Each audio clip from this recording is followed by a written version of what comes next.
Leyte Gulf.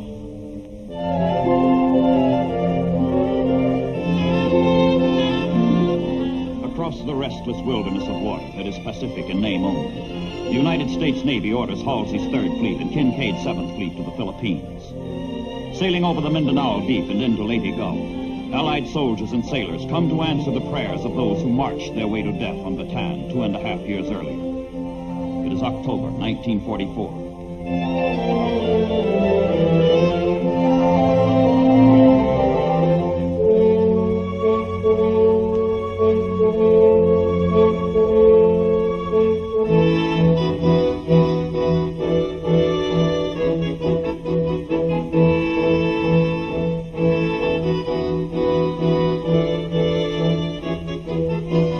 The liberation of the Philippines will start with the island of Leyte.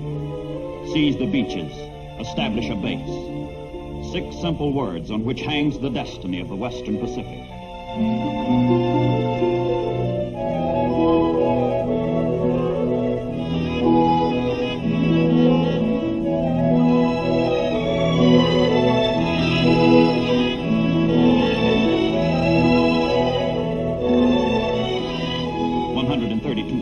Troops, 200,000 tons of material, 750 transports and landing craft. For the GIs, Leyte Gulf is all-out war. For the Japanese, Leyte Gulf is the most tempting target ever offered.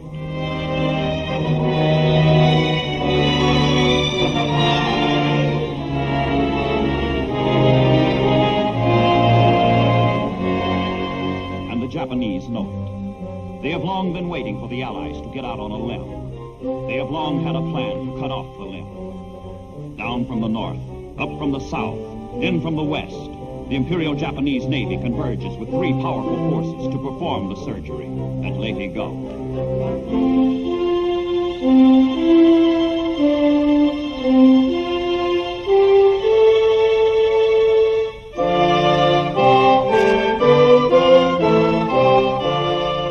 The entire remaining naval strength of Japan is mustered for one final, supreme battle. Loss of the Philippines will tear the Japanese empire in two, cutting off the home islands from the oil, the resources, the wealth of the Indies and Southeast Asia, fatally crippling Japan's ability to wage war. The Leyte landings must be destroyed if Japan is to survive. The Naval High Command confesses. We are about to fight a battle that will decide the fate of our empire. The mission of our naval forces is truly great.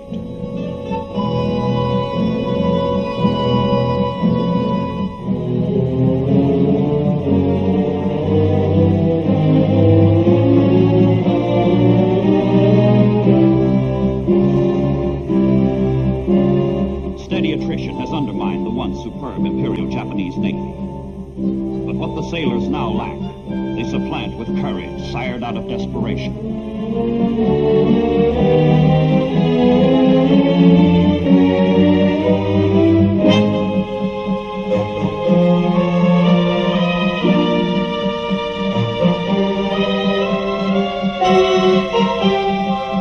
Identify these ships. United States battleship, Maryland class. United States battleship, Oklahoma class.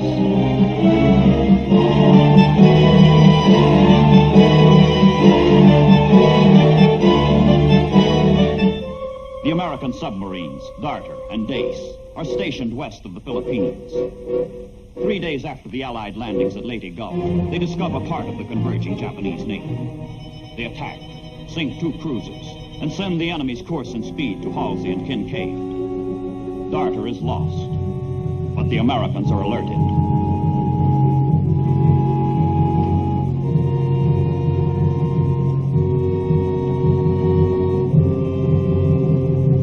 Intelligence from the submarines is analyzed and plotted aboard Admiral Halsey's flagship. The Third Fleet prepares its opening move in what is to be the greatest naval battle in all history. Halsey orders out his search planes, orders them to pinpoint the Japanese.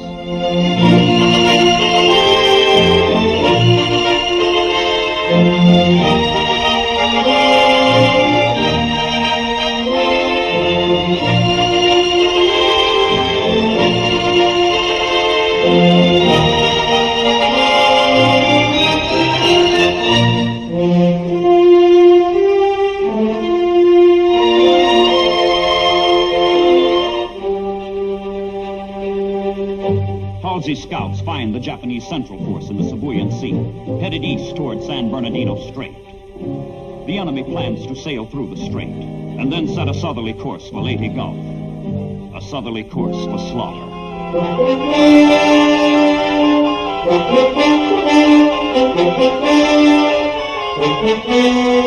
From the flagship to all carriers, strike. Repeat, strike. Good luck.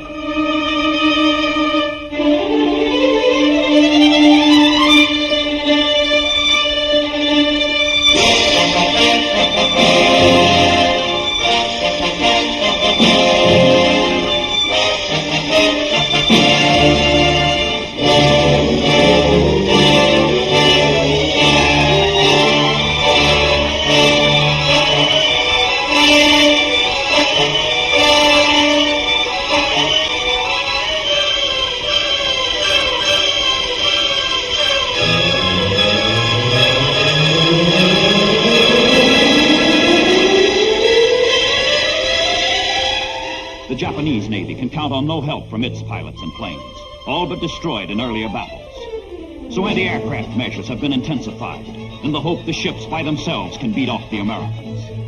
The sailors prepare to throw up a wall of fire around their task force.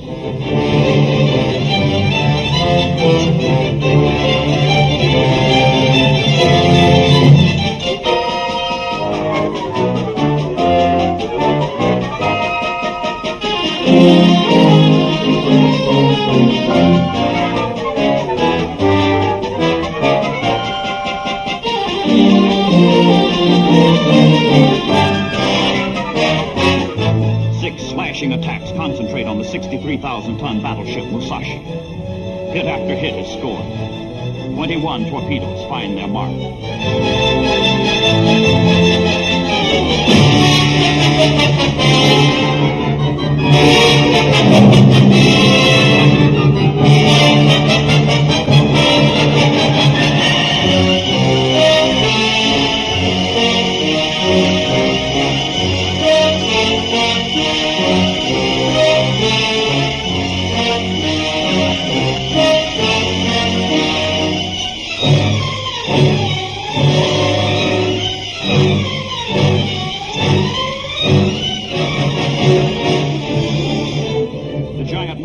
Becomes the first Japanese battleship sunk entirely by aircraft. Other ships are damaged. The Japanese Central Force pauses and turns back. It has been battered, mauled, wounded, but it has not been destroyed.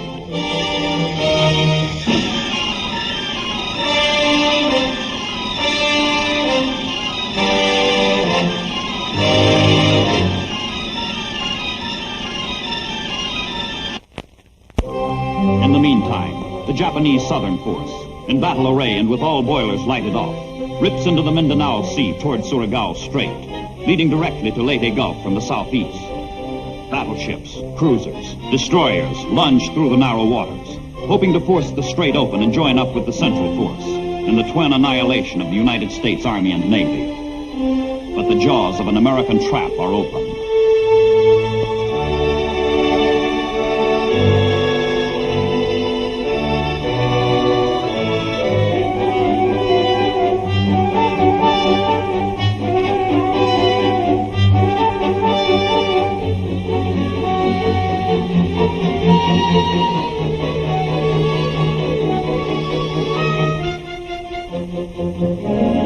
American men of war, alerted to the Japanese approach, race to put a stopper in the bottleneck of Surigao Strait.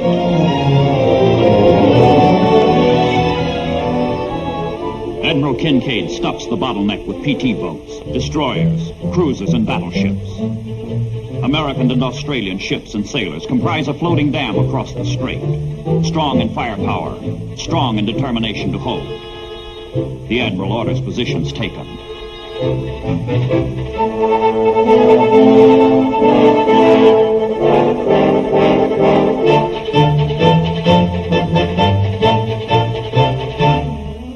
PT boats, trained to attack anything afloat, with no defense but speed, skill, daring, patrol the southern end of Surigao Strait. In the fore of the battle line, these fragile sentinels prepare to draw the first blood.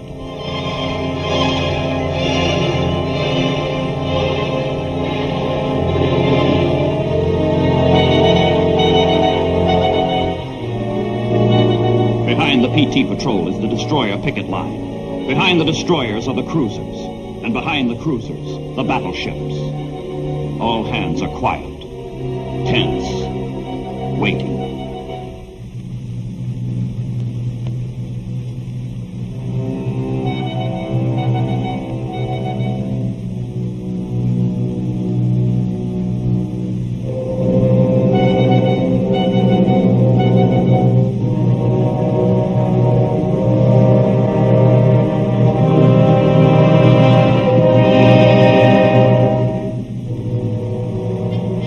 The Japanese hurl themselves headlong through the dark, into the trap.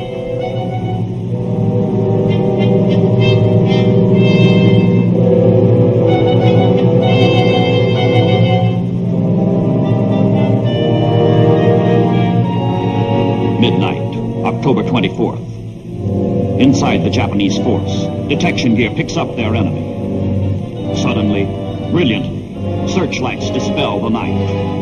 The Battle of Surigao Strait is on.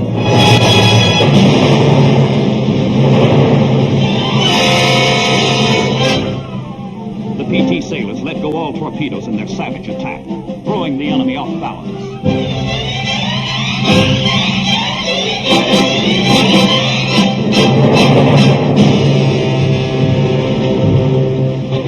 The PTs have done their job. Located the enemy, attacked the enemy, betrayed the enemy to the bigger boys. Now destroyers, cruisers, battleships, all in position, all at battle stations, take up the fight. The Japanese are in the trap, and the jaws close.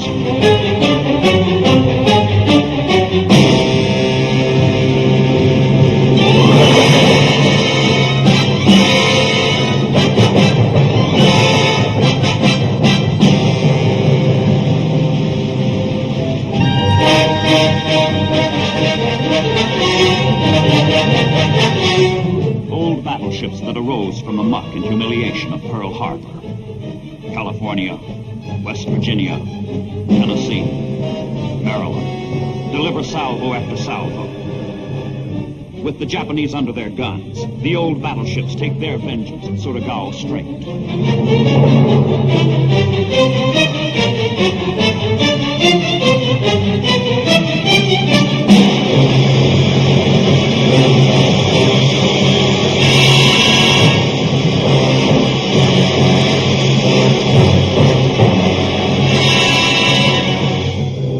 The debris of Japanese disaster litters mile after mile of Surigao Strait. More than 5,000 Japanese sailors are wounded, missing, dead.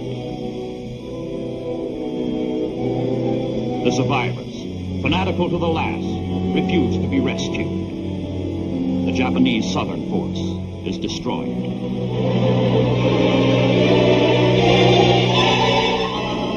But there is no time for celebration. To the north, San Bernardino Strait, unguarded, open waterway leading to the approaches of Leyte Gulf. Through this passage, the Japanese central force of battleships, cruisers, destroyers, steams at 20 knots. This is the force that was turned back. But if it could turn once, it could turn again. And turn it has, toward Leyte.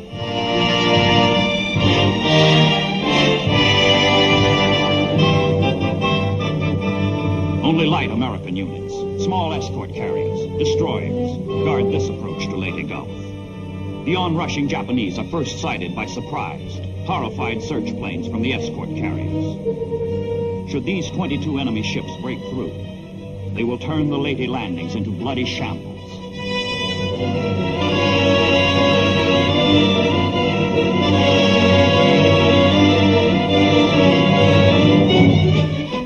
Orders go out to the thin line of destroyers. Attack. Hit the cruisers. Block the battleships. These sailors sacrificed themselves for Leyte in the Battle off Samar.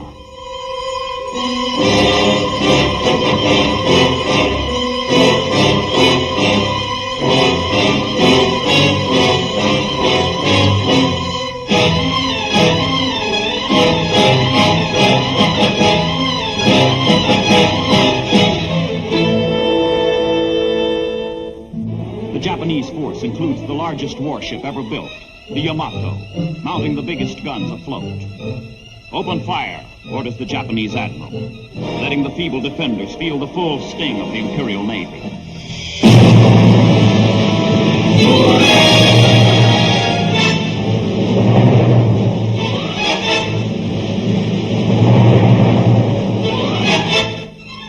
Barrage after barrage straddles the escort carriers, protected only by the intrepid destroyers.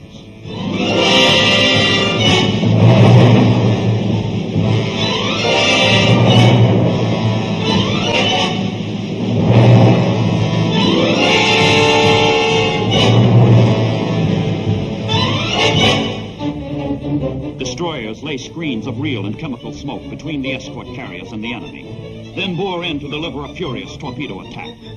One of the most frantic, desperate actions of the war at sea.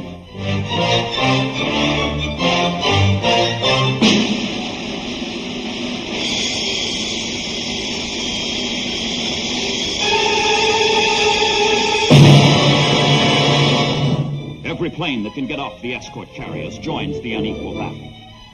Trained only for support of ground troops, the Jeep pilots hit the Japanese with what they can, with all they have.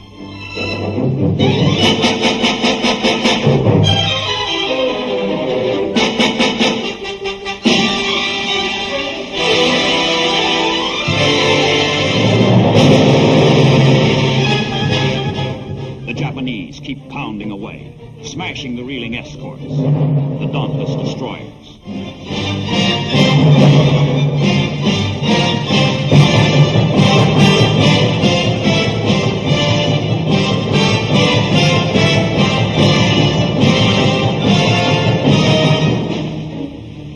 American attack continues, scattering and confusing the Japanese.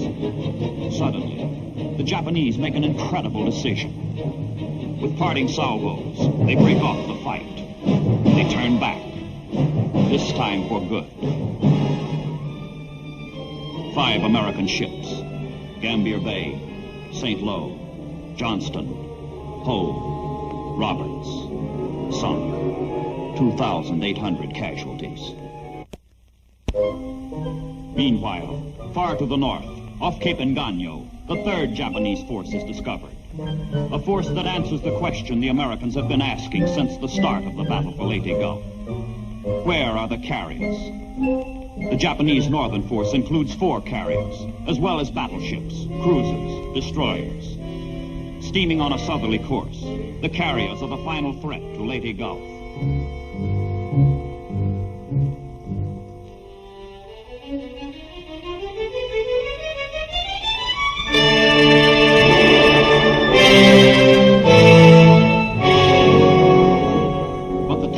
Northern force is suicidal. It is to act as decoy, to lure Halsey's 3rd Fleet away from Leyte Gulf, while the central and southern forces drive the Americans out of the Philippines.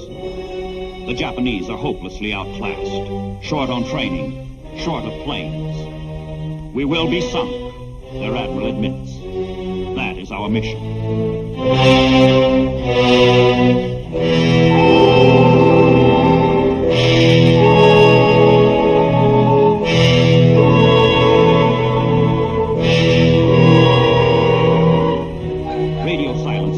Broken to betray position.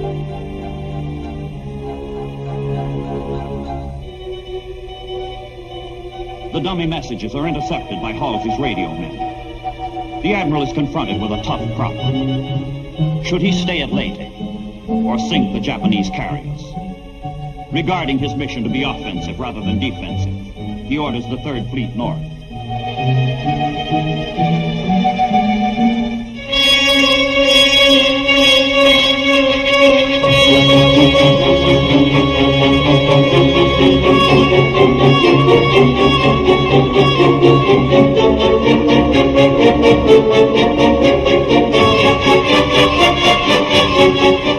The first strike, 55 torpedo planes, 60 fighters, 65 dive bombers.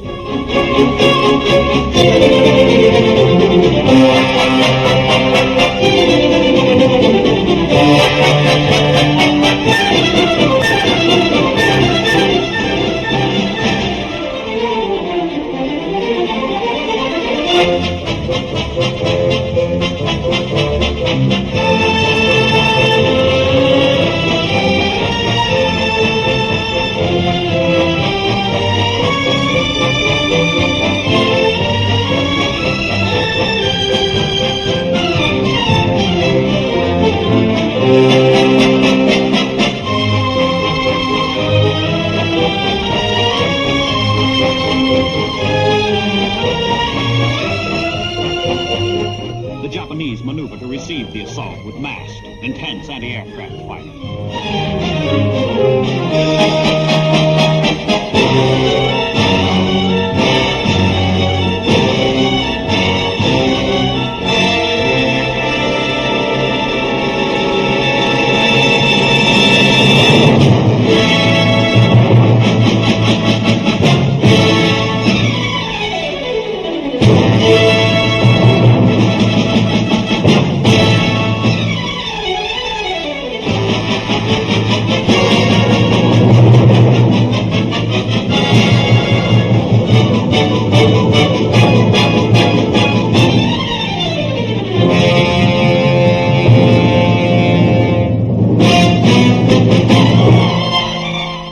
Land-based bombers from Luzon. Halsey ships are the target.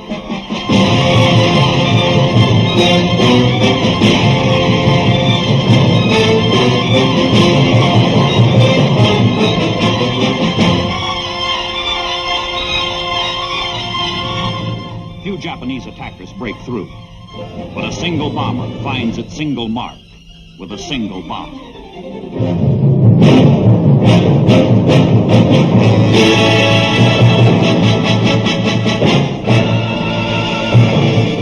The light carrier Princeton. One hit is enough.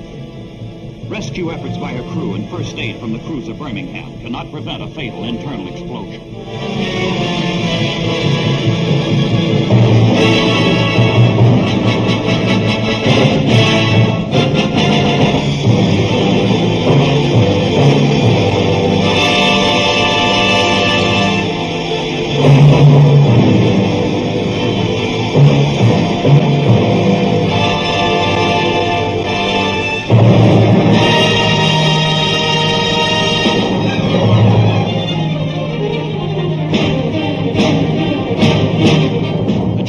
Decoy has worked, but it avails them nothing. All three of their forces are butchered, beaten, broken. In 4 days of far-flung fighting, the Japanese lose 3 battleships, 1 large carrier, 3 light carriers, 6 heavy cruisers, 4 light cruisers, 9 destroyers, 26 of their finest ships. Japan ceases to be a naval power. That dream is over. The once magnificent Imperial fleet is no more. It dies in the battle for Leyte Gulf, and it dies in vain.